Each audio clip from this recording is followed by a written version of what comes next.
Dans le roman Le Double de Dostoïevski, le fonctionnaire russe Godlyadkin voit sa vie se compliquer sérieusement avec l'apparition d'un doppelganger.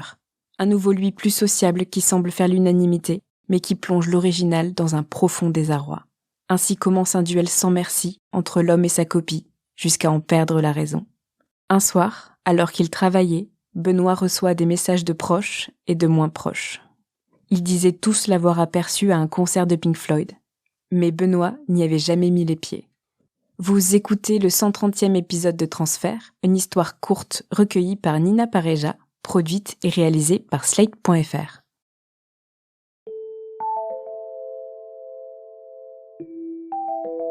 Un soir de 2011, je reçois un texto d'un confrère de LCI, moi je suis en train de travailler, qui me dit « Je te vois au concert de Pink Floyd, c'est dingue. Je comprends pas trop ce qui se passe.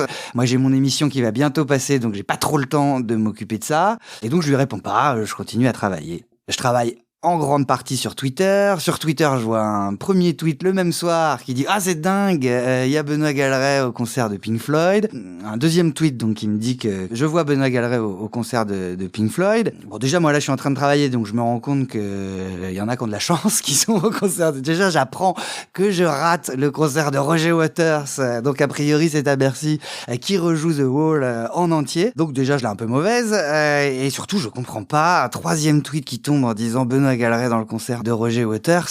J'ai vraiment pas le temps de tirer ça au clair, mais voilà, ça m'intrigue quand même ce qui s'est passé. Je me dis qu'un jour ou l'autre, je finirai par en savoir plus.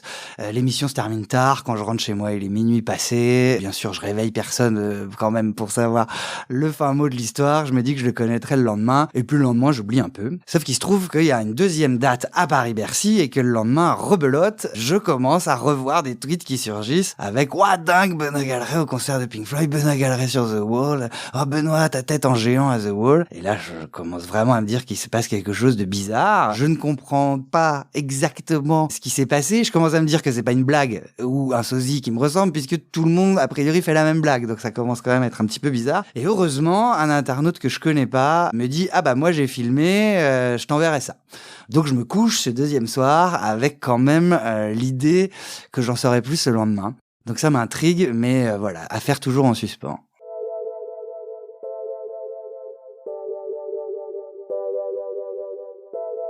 Le lendemain, je ne reçois pas la vidéo qu'il m'a promise, j'attends. Et ça commence vraiment à m'intriguer, que je le relance en lui disant « Bon, elle est où cette vidéo ?» Et il me dit « Ah oui, finalement, j'ai pas coupé ton extrait, j'ai tout balancé sur YouTube. » Et il m'envoie le lien. Donc j'ouvre cette vidéo qu'on m'a envoyée, intrigué pour savoir enfin le fin mot de l'histoire, sauf que c'est très long, j'avance doucement, et rien ne se passe jusqu'au moment où le mur va s'écrouler, et donc il commence derrière Roger Waters, sur cet immense mur d'écran, à projeter des images, dont très rapidement, et là je me rends compte, mon visage, donc, le concert c'est donc The Wall, et il y a donc un mur en écran géant, il faisait 30 mètres de haut sur 200 mètres de long, et je suis en vraiment zoomé, donc vraiment mon nez doit faire 15 mètres de haut, quoi, grosso modo, la moitié de l'écran.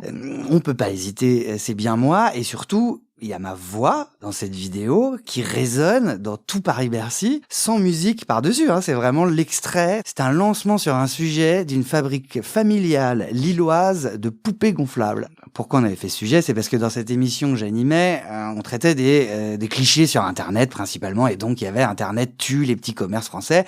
Or, il se trouve que cette entreprise familiale lilloise, qui fabriquait des poupées gonflables avec un savoir-faire a priori unique, avait été sauvée grâce à Internet, avait enfin pu vendre dans le monde entier ces poupées en latex d'une qualité irréprochable, comme on m'entend le dire donc dans tout Paris-Bercy, puisque c'est l'extrait qu'ils ont repris.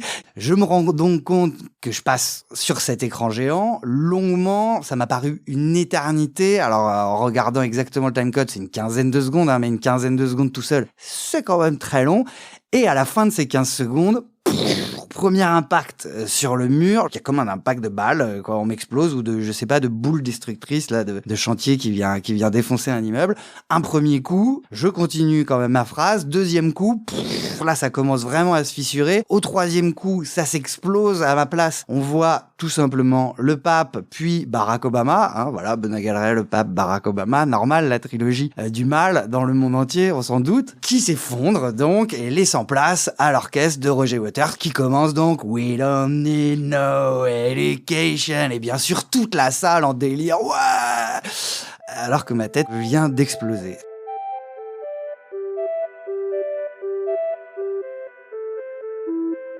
Quand je vois ça, je suis complètement perdu. Mais vraiment complètement perdu. C'est-à-dire que il y a un côté content. Ouah, j'étais dans le concert, pas forcément. Ouah, c'est dingue quand même ce qui m'arrive, c'est dingue. L'autre aspect de mon cerveau n'est pas du tout content d'être parmi les méchants, quoi. D'être parmi les trucs qui oppressent les gamins dont ils doivent se libérer dans The Wall. Moi, je regardais The Wall, le dessin animé, quand j'étais ado, je sais pas, quand j'avais 12, 13, 14 ans. J'aurais jamais pensé être du côté des marteaux, là, qui marchent comme les nazis. Enfin, le symbole est assez clair, hein, quand même. C'est rouge et noir. On comprend assez bien à quoi il fait référence.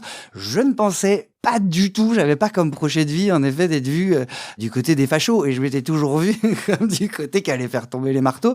Donc là, les rôles sont inversés dans ma tête, donc ça me fait un petit peu étrange, même si personne semble le remarquer, parce que alors là, c'est la deuxième surprise, c'est que quand je retourne sur Twitter, les commentaires sont ultra positifs, les gens sont comme des dingues, on me dit « Waouh, mais c'est dingue, mais je tuerais père et mère pour apparaître sur scène avec Roger Waters, mais tu te rends compte, historique, mythique, tournée de ouf, c'est le plus beau concert que j'ai jamais fait, waouh, t'étais dedans, mais tu te rends compte, est-ce que tu réalises la chance que t'as ?» Et j'essaye de comprendre quelle chance il y a à se faire éclater la gueule sur un écran géant. Vraiment, j'oscille entre les deux.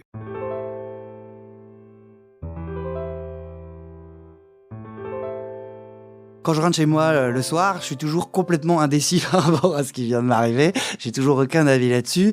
J'en parle à ma chérie qui me dit bah écoute, tu fais de la télé, non? Ça s'appelle un détournement, c'est le jeu, quoi. C'est bon, celui-là il est un petit peu énorme, ok, mais ça arrive, c'est les règles. Et puis regarde, les gens trouvent ça super, donc voilà, bah c'est un truc à raconter. Et puis voilà, on n'en parle plus.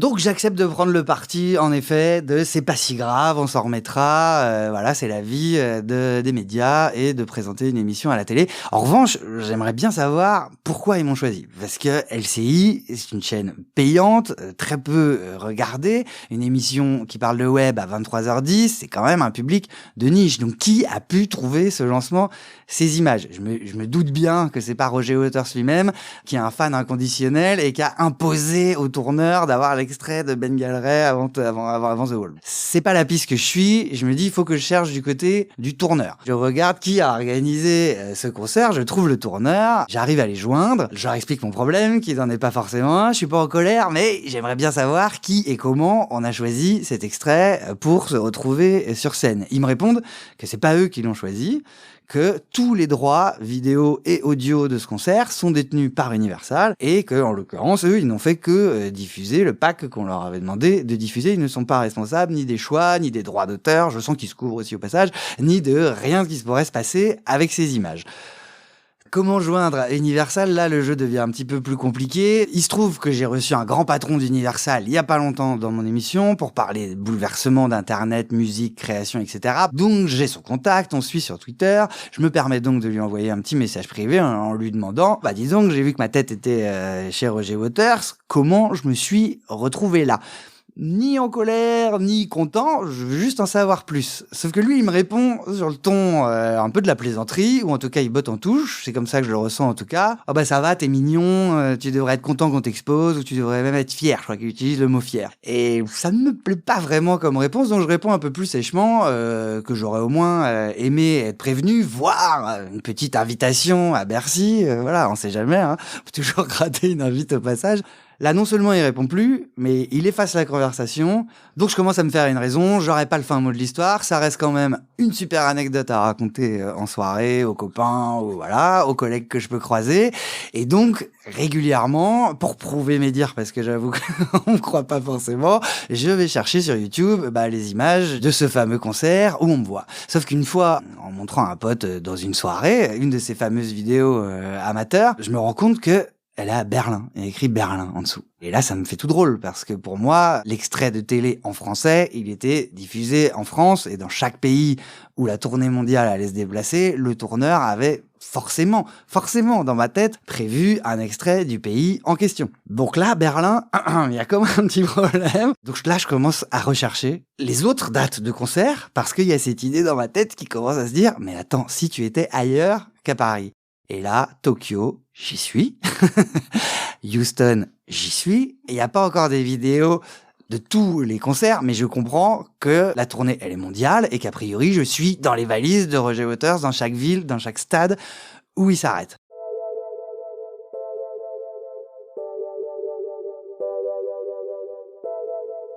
Ça prend quand même des proportions de ouf. Je regarde les dates en ligne. Ils vont tourner pendant 3 ans. On en est à 1 an et demi, mais ça va encore durer 1 an et demi. Donc là, je me demande s'il n'y a pas quand même quelque chose à faire. Si juste ce message du gars d'Universal est effacé, genre j'allais en rester là ou pas. Universal me répond toujours pas, parce que là, quand j'essaye de relancer, mais attendez, c'est vraiment dans le monde entier. Je fais des tweets publics cette fois-ci, mais c'est vraiment dans le monde entier. En notifiant Universal pour qu'ils me répondent, ils ne disent rien. Au point que, quelques semaines plus tard, dans les couloirs de TF1, je croise un des plus grands avocats, capable de gérer ce genre d'affaires. Et donc, je me permets d'approcher. Désolé, maître. J'ai une affaire dans le couloir, comme ça, entre 2 portes. J'ai une affaire un peu bizarre, mais il y a Pink Floyd qui est en train d'exploser mon visage tout autour du monde. Est-ce qu'on peut faire quelque chose ? Ce à quoi il a l'air assez intéressé par cette histoire. Il me dit, bah ouais, pourquoi pas, envoyez votre dossier à mon cabinet. Mais oui, c'est typiquement le genre de cas qu'on peut faire. Donc je commence à réunir tous les liens des vidéos YouTube en me disant que c'était ça les preuves qu'il lui fallait pour faire condamner Roger Waters ou Universal ou qui sais-je, le mur, j'en sais rien. Mais voilà, savoir qui a des responsabilités dans cette histoire. Pas de réponse. Donc là, je le relance au bout d'un moment en me disant qu'est-ce qui se passe. On me répond qu'un dossier, c'est pas ça. Qu'un dossier, il faut pouvoir prouver qu'il y a eu un préjudice. Quelque chose de grave, que ma femme m'ait quitté tellement elle a honte, que mon employeur refuse désormais que je fasse de l'antenne ou même a dû cesser notre collaboration, que les clients aient fui, ou que ma réputation de jeune journaliste en ligne était tellement pourrie que on peut en déduire qu'à cause de ça, je pourrais plus travailler ou en tout cas pas dans les mêmes conditions. Bon, bien sûr, c'est pas le cas vu qu'en ligne tout le monde a l'air super excité par le fait que je me fasse éclater la tête en géant. Donc ça ne m'a pas causé de préjudice. Aux États-Unis, me disent-ils, millionnaire dans la seconde avec une affaire comme ça, et on va même pas au tribunal, on fait un arrangement, ils font un chèque et on n'en parle plus. Chez nous, la création, le statut d'œuvre d'art ouvre des droits un peu plus compliqués, et je trouve ça très bien. Ça me rassure qu'on puisse détourner des images de télé, de TF1, de n'importe qui pour en faire ce qu'on veut. Encore heureux.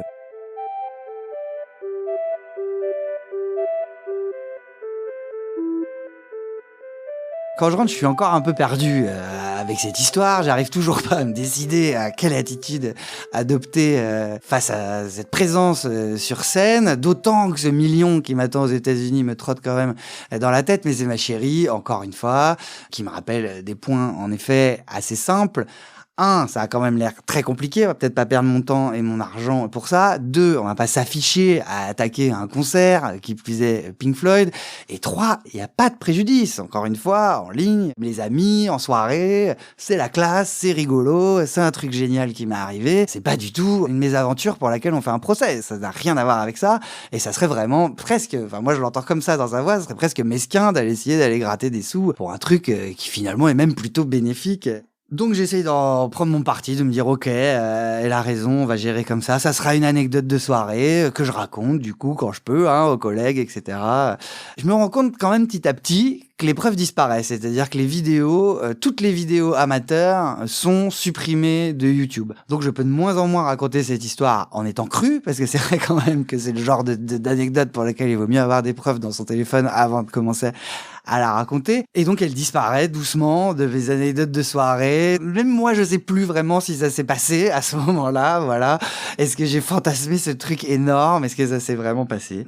Et après 8 longues années sans preuve, le DVD sort et je retrouve enfin, avec les copies qui inévitablement se retrouvent en ligne, je retrouve enfin les preuves vidéo de ma présence sur scène dans les concerts de The Wall. Je peux enfin ressortir ça en soirée et me la péter. J'apprends même que le DVD se vend super bien, paraît-il. Mais moi, bien sûr, je ne touche toujours aucun centime pour mon incroyable prestation avec Roger Waters dans The Wall, sur toutes les scènes, dans tous les stades du monde.